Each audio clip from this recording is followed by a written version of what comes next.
নমস্কার, আপনাদের সকলকে GYMM অর্থাৎ grow your mind and money এই চ্যানেলে স্বাগত জানাই। আজকের বিষয় থাম্বনেল দেখেই বুঝতে পারছেন যে এসআইপি করব না লামসাম করব। আরেকটি প্রশ্ন অনেকের থাকে যে ডাইরেক্ট ফান্ড নিব না রেগুলার ফান্ড নিব। তো এই বিষয়গুলো নিয়ে আজকে আলোচনা করব। অনেক সময় মনে হয় যে এসআইপি করব না লামসাম করব, কিন্তু অ্যাকচুয়ালি এসআইপি লামসামের মধ্যে আলাদা পার্থক্য করা উচিত নয়। যখন আমার কাছে কিছু টাকা থাকবে তখন আমি সেটাকে লামসাম করে দেবো। আর এসআইপি তো মাসে মাসে চলতে থাকলো, কারণ ওটা হচ্ছে রেকারিংয়ের মতো। ব্যাংকে আমি রেকারিং না করে আমি মিউচুয়াল ফান্ডে রেকারিংটা করছি, কিন্তু ওটা নির্দিষ্ট অ্যামাউন্ট আর মাসে মাসে কাটতেই থাকছে, আমার রেকারিংটা চলতেই থাকছে, মানে এসআইপিটা চলতেই থাকছে। আর যদি মনে হয় যে লামসাম করব, দেখা গেলো হঠাৎ করে কিছু টাকা আমি পেলাম বা কিছু আমার টাকা আছে, সেই টাকাটা আমি ইনভেস্ট করব, তাহলে মার্কেট যদি নেমে থাকে তাহলে তো খুবই ভালো, আমি লামসামটা ইনভেস্ট করে দিলাম একসাথে। আর যদি মনে হয় যে না, মার্কেট এখন উপরেই আছে, তাহলে আমি কী করব, তাহলে দেখা গেলো উদাহরণ দিয়ে বলি যে 1,00,000 টাকা আমি ইনভেস্ট করব, অ্যাট এ টাইম পারচেস করব। সেটা কিভাবে করব? তাহলে আমি ওটাকে ভাগ করে দেবো 1,00,000কে 10 বারে, অর্থাৎ 10,000 করে 10টা ইনস্টলমেন্টে 10 মাসে আমি ওটা ইনভেস্ট করে দেবো। তারপরে আমি এসআইপিটা বন্ধ করে দেবো। এইভাবে করা যায়। তাহলে কি হয়, যদি মার্কেট উপরের দিকে থাকে তাহলে নেক্সট 10 মাসের মধ্যে যদি আবার নামে মার্কেটটা, তাহলে আমি সেই লাভটা পেয়ে যাব, অর্থাৎ ইউনিটটা বেশি পেয়ে যাব। এবার যদি মনে হয় যে না, এটা জটিল হচ্ছে, তাহলে দরকার নেই, তাহলে আপনি যখন খুশি এসআইপি শুরু করুন, যখন খুশি লামসাম করুন, কোনো অসুবিধা নেই। তবে হ্যাঁ, যদি আপনার কাছে টাকা বেশি থাকে তাহলে লামসাম করাটাই দেখা যায় এসআইপির থেকে বেশি রিটার্ন আপনি পাবেন। তবুও আমরা একটা চার্টের মাধ্যমে এসআইপি রিটার্ন এবং লামসাম রিটার্নের মধ্যে পার্থক্যটা কত হতে পারে সেটা একটা দেখি। এবার মাসে মাসে ধরলাম 1,000 টাকা করে কেউ এসআইপি করছে এবং টাইম হরাইজন ধরলাম 12 বছর, তাহলে সে টোটাল ইনভেস্ট করলো 1,44,000 টাকা। এবারে 1,44,000 টাকার রিটার্ন কী হতে পারে? লার্জ ক্যাপের বড় বড় দুটো ফান্ড নিয়েছি, যেমন ICICI prudential blue chip growth আর SBI ব্লু চিপ গ্রোথ। তাহলে সেক্ষেত্রে 1,000 টাকা 12 বছরে হচ্ছে 4,16,000 টাকা, আর SBI ব্লু চিপের ক্ষেত্রে 3,78,000 টাকা। কিন্তু এটা যদি আমরা এসআইপি না করে লামসাম করতাম, তাহলে সেই রিটার্নটা কী হতো? তাহলে সেই রিটার্নটা হতো 8,46,000 টাকা আর 7,79,000 টাকা। আবার লার্জ আর মিড ক্যাপের ক্ষেত্রে দেখি, সেক্ষেত্রে মিরে অ্যাসেট লার্জ আর মিড ক্যাপ ফান্ড 5,25,000 হতো, মানে এটা পাস্ট রিটার্ন দেখা গেছে যে 1,000 টাকা করে কেউ যদি এসআইপি করতো, আবার এবং সেটাই যদি সে একবারে 1,44,000 টাকা ঠিক 12 বছর আগে ইনভেস্ট করে দিত, তাহলে তার এখন হতো 15,78,000। আবার SBI লার্জ অ্যান্ড মিড ক্যাপের ক্ষেত্রে 4,41,000 হতো, তো 10,03,000 টাকা। তাহলে এখানেও দেখা যাচ্ছে ডবলের বেশি, এবং মিরে অ্যাসেট লার্জ ক্যাপের ক্ষেত্রে 3 গুণের বেশি।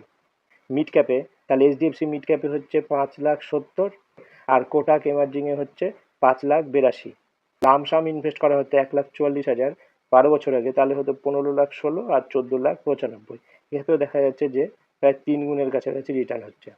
মাল্টি ক্যাপের ক্ষেত্রে দেখি, নিপ্পন ইন্ডিয়া মাল্টি ক্যাপ, সেক্ষেত্রে 4,82,000। ICICI প্রু মাল্টি ক্যাপের ক্ষেত্রে 4,48,000। এই দুটো প্রায় 9,00,000-এর উপরে হয়েছে। এবার দেখা যাক ফ্লেক্সি ক্যাপের ক্ষেত্রে, পরাগ পাড়ি ফ্লেক্সি ক্যাপ 5,20,000 এসআইপি, আর লামসাম হচ্ছে 11,91,000। HDFC ফ্লেক্সি ক্যাপ 4,82,000, লামসাম হচ্ছে 9,88,000। ভ্যালু ওরিয়েন্টেড, ওই জন্য ICICI প্রু ভ্যালু ডিসকাভারি ফান্ড, সেক্ষেত্রে 4,90,000 এসআইপি এবং লামসাম হচ্ছে 12,21,000। HSBC ভ্যালু ফান্ডের ক্ষেত্রে 5,09,000, এখানে আমি টোটালটা বসাতে ভুলে গেছি, এটাও প্রায় 11-12 লাখ হবে যদি লামসাম করা হতো। এবার চলেছি স্মল ক্যাপের ক্ষেত্রে, Nipon India small cap 7,32,000 SIP, return হতো 24,65,000, 3 গুণের বেশি। আবার SBI স্মল ক্যাপের ক্ষেত্রে 6,12,000 হতো এসআইপি রিটার্ন, আর লামসাম রিটার্ন হতো 19 লাখ, এখানেও 3 গুণের বেশি রিটার্ন হচ্ছে। এক্ষেত্রে আমি সব ডাইরেক্ট ফান্ড হিসাবে ধরেছি, রেগুলার ফান্ডগুলো ধরি। তাই এসআইপি রিটার্ন এবং লামসাম রিটার্নের মধ্যে তুলনা করলে চলবে না, দুটো দুরকম, এবং দুটোই হচ্ছে বেস্ট। যখন আমার কাছে টাকা রয়েছে তখন আমি লামসাম করে দিলাম, যদি মনে হয় মার্কেট আপে রয়েছে তাহলে সেটাকে একটু বড় টাকার অ্যামাউন্ট ধরে কয়েকটা ভাগ করে এসআইপির মাধ্যমে ইনভেস্ট করে দিলাম। আর যদি আমার কাছে লামসাম না থাকে তাহলে আমি যেমন রেগুলার এসআইপি করছি এসআইপি করে গেলাম, তো মাঝে মাঝে টপ আপ করে দেবো। হয়তো কিছু 10,000 20,000 কিছু টাকা আমার এক্সট্রা আসছে, তখন আমি সেটাকে টপ আপ করে দেবো। এবার যারা ইনভেস্টমেন্ট শুরু করে দিয়েছেন মিউচুয়াল ফান্ডে এসআইপির মাধ্যমে, তাদের মনে অনেক সময় প্রশ্ন ওঠে যে রেগুলার প্ল্যান নেব না ডাইরেক্ট প্ল্যান নেব। এক্ষেত্রে একজন কমেন্ট করেছিলেন যে আমি রেগুলার ফান্ড দেখাচ্ছি। এটা ঠিক কথা যে আমি রেগুলার ফান্ড প্রথমে দেখাচ্ছি সবগুলো, কারণ প্রথম যে ইনভেস্টর শুরু করছে এসআইপি, সেক্ষেত্রে তার কাছে কঠিন ব্যাপার যে হঠাৎ করে ডাইরেক্ট প্ল্যান নেওয়া, কারণ সে নিজে স্টাডি করে অনলাইনে গিয়ে নিজে পারচেস করবে, এক্ষেত্রে তার একটু কঠিন হবে। তাই আমি প্রথমে রেগুলার প্ল্যানের রিটার্নগুলো দেখাচ্ছিলাম। এবার আমরা জানবো এবার যে রেগুলার প্ল্যান এবং ডাইরেক্ট প্ল্যানের মধ্যে কি পার্থক্য হতে পারে। নতুন ইনভেস্টর এসআইপি শুরু করেছেন, তারা প্রথমে কি করবেন, তারা প্রথমে হয় ব্যাংকে যাবেন, ব্যাংকে গিয়ে এসআইপি করতে পারেন, অথবা তারা কোনো এজেন্টের মাধ্যমে করতে পারেন, অথবা ফান্ড হাউসের বিভিন্ন অফিস রয়েছে সেখানে গিয়েও আমরা এসআইপি মিউচুয়াল ফান্ডে শুরু করতে পারি। আর যারা অভ্যস্ত হয়ে গেছেন তারা তো অনলাইনে ডাইরেক্ট ওয়েবসাইটে গিয়েও লগ ইন করে আমি সেখান থেকে অনলাইনে পারচেস করতে পারি, অথবা বিভিন্ন রকম অনলাইন প্ল্যাটফর্ম রয়েছে যাদের মাধ্যমে ডিম্যাট অ্যাকাউন্ট করে এবং সেখান থেকেও আমি এসআইপি মিউচুয়াল ফান্ডে করতে পারি। এবার দেখা যাক যে ডাইরেক্ট আর রেগুলারের মধ্যে কি পার্থক্য। স্ট্রাকচার সেটার ক্ষেত্রে কোনো পরিবর্তন হবে না, আমি ওই ফান্ডেই ইনভেস্ট করে যাব, শুধু অপশনটা চেঞ্জ হয়ে যাবে। রিটার্নের ক্ষেত্রে কিন্তু অনেকটাই প্রভাব ফেলবে। যদি ডাইরেক্টে করি তাহলে রিটার্ন সবসময় বেশি হবে, আর যদি রেগুলারে করি মানে কোনো এজেন্ট হোক, ব্যাংকে গিয়ে হোক, বা ফান্ড হাউসের গিয়ে হোক, অফিসে গিয়ে হোক, যদি আমি করি তাহলে সেক্ষেত্রে রিটার্নটা একটু কম হবে। এই রিটার্নটা ডিফারেন্সটা কিন্তু আমি লং টার্মে গিয়ে বুঝতে পারবো। 1% কি 1.5% যে পার্থক্য, সেটা প্রচুর টাকা হয়ে দাঁড়াবে। এবারে রেগুলার প্ল্যান এবং ডাইরেক্ট প্ল্যানের পার্থক্যটা আমরা অনলাইনে গিয়ে দেখি কত হতে পারে। গুগলে গিয়ে টাইপ করলাম অ্যাডভাইজার খোঁজ, একটা ভালো সাইট পেয়েছি অ্যাডভাইজার খোঁজ। এবার সেই সাইটে ঢুকলাম, মিউচুয়াল ফান্ড এসআইপি রিটার্নে গেলাম, এখানে লার্জ ক্যাপে গেলাম এবং লার্জ ক্যাপে লাস্ট 12 ইয়ার্স দেখি, 1000 টাকা করি। এখানে রেগুলার আর ডাইরেক্ট দুটো রয়েছে প্ল্যান টাইপ, কোন প্ল্যানে যাব, তাহলে আমি রেগুলার প্ল্যানেই প্রথমে যাই। তাহলে রিটার্নটা কি হতে পারে লার্জ ক্যাপের ক্ষেত্রে। Nippon India large cap fund প্রথমে দেখতে পাচ্ছি 1,44,000 আমার ইনভেস্টমেন্ট ভ্যালু, আর রিটার্ন ভ্যালু হচ্ছে 4,10,000। এটা আমরা মনে রাখলাম যে 16% রিটার্ন দিচ্ছে। এবং দ্বিতীয় ফান্ডটা কি দিচ্ছে, দ্বিতীয় ফান্ড হচ্ছে আইসিআইসিআই ব্লু চিপ ফান্ড, এক্ষেত্রে রিটার্ন পাচ্ছি 3,94,000, 15%। এবার এই অপশনটাকে যদি রেগুলারটাকে চেঞ্জ করে দিয়ে আমি ডাইরেক্ট করলাম তাহলে কি হতে পারে। নিপ্পন ইন্ডিয়া লার্জ ক্যাপের ক্ষেত্রে রিটার্ন দাঁড়াচ্ছে 4,38,000, যেটা আগে ছিল 4,10,000 রেগুলারের ক্ষেত্রে, সেটা হলো 4,38,000। আর আইসিআইসিআই এর ক্ষেত্রে হলো 4,16,000, যেটা ছিল 3,94,000। তাহলে ডিফারেন্স হচ্ছে অনেকটাই, 28,000 টাকা। আর এক্ষেত্রেও ডিফারেন্স হচ্ছে 22,000 টাকা। তাহলে ওদিকে 28,000 টাকা, 22,000 টাকার ডিফারেন্স হচ্ছে ক বছরে, 12 বছরে। তার ডিফারেন্স একটা ভালোই আসবে লং টার্মের ক্ষেত্রে। আপনারা নিজেরাই এই ক্যালকুলেশনগুলো করে দেখবেন। এক্ষেত্রে প্রথমে দিলাম রেগুলার মিড ক্যাপে 12 বছরে, এই রেলওয়েজে রিটার্ন কত হচ্ছে 5,61,000, আর একটা হচ্ছে 5,37,000। এবার এইটাকে আমরা রেগুলারটাকে চেঞ্জ করে ডাইরেক্ট করে দিই, ডাইরেক্ট আমি অনলাইনে নিলাম এজেন্ট ছাড়াই, তাহলে রিটার্নটা নিঃসন্দেহে বেড়ে যাবে, কারণ এখানে খরচাটা একটু কম হবে, এক্সপেন্স রেশিও কমে যাবে। এডেলওয়াইজ হলো 6,23,000, যেটা আগে ছিল 5,61,000, 60,000-এর উপরে, অনেকটাই ডিফারেন্স আসবে। আর এইচডিএফসি মিড ক্যাপ অপরচুনিটি আসলো এখানে, সেটাতে রিটার্ন হয়েছে 5,70,000, যেটা আগে ছিল 5,37,000, 33,000 টাকার ডিফারেন্স। স্মল ক্যাপের ক্ষেত্রে করি, এটাকে রেগুলার করলাম, স্মল ক্যাপ করলাম, নিপ্পন ইন্ডিয়া স্মল ক্যাপ আর কোয়ান্ট স্মল ক্যাপ, এ দুটো আসলো। তাহলে নিপ্পনের ক্ষেত্রে দেখা যাচ্ছে মানে 6,78,000, আর কোয়ান্টের ক্ষেত্রে 6,02,000। আবার এটাকে আবার চেঞ্জ করে দেওয়া হোক, রেগুলারকে ডাইরেক্ট করে দেওয়া হোক, যে নিপ্পনে হচ্ছে 7,32,000 ডাইরেক্টের ক্ষেত্রে, অনেক বেশি, 7,32,000। আর কোয়ান্ট হচ্ছে 6,43,000, 54,000। আর কোয়ান্টের ক্ষেত্রে ডিফারেন্স হচ্ছে 41,000-এর মতন। তাহলে প্রত্যেক ক্ষেত্রে দেখা যাচ্ছে যে আমরা ডাইরেক্টে রিটার্নটা বেশিই পাবো সবসময়।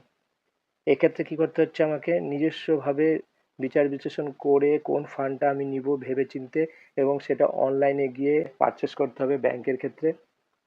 এবং সেখানে একটা ম্যান্ডেটরি দিতে হয় যে আমি মাসের কোন তারিখে প্রতি মাসে ঠিক পার্টিকুলার এক্স্যাক্ট একটা তারিখ দিতে হবে যে এই তারিখে আমার এসআইপিটা কাটবে। পারলে নিশ্চয়ই সেটা রেগুলারে না গিয়ে ডাইরেক্টে করব। এবার আমি আসি কমেন্টসের ক্ষেত্রে।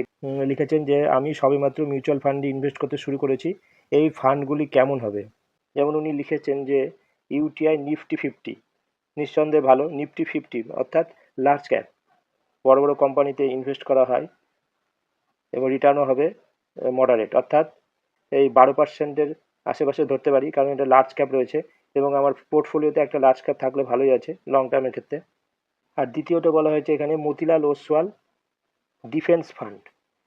এটা ডিফেন্স ফান্ড হচ্ছে, এটা সেক্টরাল ক্যাটাগরি চলে গেল। আর এসবিআই পিএসইউ ফান্ড, এটাও সেক্টরাল ক্যাটাগরির দিকে চলে গেল। অর্থাৎ আপনি যদি নতুন ইনভেস্টমেন্ট করেন, নতুন ইনভেস্টর হন, তাহলে আমি বলবো সেক্টরাল ফান্ডের থেকে দূরে থাকার, কারণ সরকারের নীতির উপর নির্ভর করবে। ডিফেন্স সেক্টর, ডিফেন্স ফান্ড বা পিএসইউ ফান্ড বহুদিন ধরে সেরকম পারফর্ম করছিল না।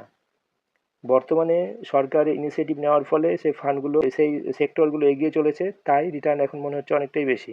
ভবিষ্যতে সরকার এইসব সেক্টরের ক্ষেত্রে কত ইনভেস্টমেন্ট করবেন সেগুলো নির্ভর করছে সরকারের নীতির উপর। তাই আমি মনে করি যে সেক্টরাল ফান্ড থেকে নতুন ইনভেস্টরদের দূরে থাকাই ভালো। পিওর স্মল ক্যাপ ফান্ড নেওয়া ভালো, একেবারে pure small cap mid cap fund আপনি নেবেন, তাহলে লং টার্মের ক্ষেত্রে আপনি রিটার্নটা ভালো দেখতে পাবেন। এবং আপনি এখানে আরেকটা লিখেছেন যে Motilal Oswal Nifty 250 micro cap fund, এটি কেমন। আচ্ছা, এটি আমি বলেছিলাম এর আগে, তার মানে এই নয় যে আমি কোনো ফান্ডকে রিকমেন্ড করছি। হ্যাঁ, এক্ষেত্রে বলা যেতে পারে যে যেহেতু এটা 250 মাইক্রো ক্যাপ রয়েছে, ছোটো ছোটো কোম্পানিগুলোতে ইনভেস্ট হবে, ভবিষ্যতের ক্ষেত্রে সেই ছোটো কোম্পানি মিড ক্যাপে যাবে, mid cap company large cap হবে, তাই রিটার্নটা ভালো এক্সপেক্ট করা যেতে পারে। এবার আসি এসবিআই পিএসইউ ডাইরেক্ট প্ল্যানের ক্ষেত্রে। 2013 সাল থেকে কিন্তু দেখতে হবে এই ফান্ডটা 2020 সাল পর্যন্ত ফ্ল্যাট রিটার্ন দিয়ে গেছে, এখানে কিন্তু কোনো রিটার্নই নেই। এই জায়গাগুলো দেখতে হবে যে এইখানে কিন্তু কোনো রিটার্ন নেই। তাহলে সরকারের পিএসইউ সেক্টরগুলোতে পলিসিগতভাবে সেভাবে এগিয়ে নিয়ে যায়নি সেই সময়, কিন্তু বর্তমানে 20 সালের পর থেকে এই পিএসইউ সেক্টরগুলো খুব ভালো রিটার্ন দিয়ে বর্তমানে অনেকটাই উঠে গেছে। তো এই রিটার্ন দেখে যদি আমি এখন ইনভেস্ট করি এবং আগামী ভবিষ্যতে যদি দেখা যায় যে সরকারি পিএসইউ স্টকগুলোতে ইনভেস্টমেন্ট কমিয়ে দিল, তাহলে কিন্তু, বা এই সরকার চেঞ্জে অন্য সরকার আসলো, তখন নীতির চেঞ্জ হয়ে গেল, তাহলে কিন্তু আবার সেই ধীরে ধীরে আবার সেটা নিচের দিকে চলে আসবে। তাই এই সেক্টরাল জাতীয় বা এই জাতীয় ফান্ড থেকে দূরে থাকার কারণ হচ্ছে নতুন ইনভেস্টরদের জন্য। আর যারা স্টাডি করে নিজের মতন করে ইনভেস্ট করতে পারছেন তাদের ক্ষেত্রে আলাদা। শেয়ার মিউচুয়াল ফান্ডের ক্ষেত্রে কোনো কিছু গ্যারেন্টি দিয়ে বলা যাবে না। তাই কেউ যদি পোর্টফোলিও বানাতে চান, হয়তো 10,000 টাকার মাসে এসআইপি করবেন, পোর্টফোলিও বানাচ্ছেন, তাহলে আমার মনে হয় 2,000 টাকা ইনভেস্ট করুন লার্জ ক্যাপে, 2,000 টাকা ইনভেস্ট করুন ফ্লেক্সি ক্যাপ অথবা মাল্টি ক্যাপে, 2,000 টাকা ইনভেস্ট করুন মিড ক্যাপে, আর 4,000 টাকা ইনভেস্ট করুন স্মল ক্যাপে। এবং সবসময় দেখবেন যে সেই ফান্ড হাউসগুলো যেন বড় ফান্ড হাউস হয়, অর্থাৎ তাদের এইউএম যেন বেশি হয়। যদি আপনাদের মনে হয় এই চ্যানেলটি আপনাদের কোনো কাজে লাগছে, ভালো লাগছে, তাহলে নিশ্চয়ই এটাকে শেয়ার করবেন, লাইক করবেন, কমেন্ট করবেন এবং অবশ্যই সাবস্ক্রাইব করবেন। আর সর্বোপরি আপনারা কমেন্টস করুন এবং আমি চেষ্টা করবো সেই কমেন্টসের উত্তর দেওয়ার। তাহলে আজকের মতন এখানে শেষ করছি। নমস্কার।